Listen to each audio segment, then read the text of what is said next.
Main bungkag.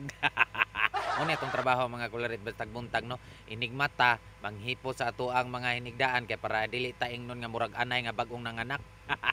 Paghuman inuman dayon na siya og tubig gamay kay para ang ato ang mga wisdom tooth diha makuan-kuan po gamay na panghuman nauga natin kay mag-toothbrush ta kay para humot kaayo tagbaba inig adto sa kapihan. Siyempre dili man jud na mawala ng ato ang pagka exercise para mo gamay atong tiyan nya dili kay ita batal tan-awon ba nya paghuman manglimpyo dayon sa truck.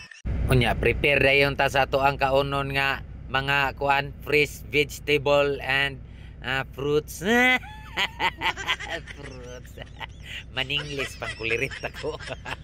Mo na to ang sudanon mga kulirit no atong hilig man tag mga ingani mga kulirit ato na siyang kuanon silbi ato ang pikas-pikason ba pipino, kamatis nya butangan natog apple gapon ta tog na ni radish mga kulirit kay nindot kay kaon nya tangan dayog asin gamay nya pirito dayog itlog nya human rice dayon gamay sulban mga kulirit mong dago nya mao lang to. Thank you, love you, miss you, sorry. Ambot ninyo ay kulirit.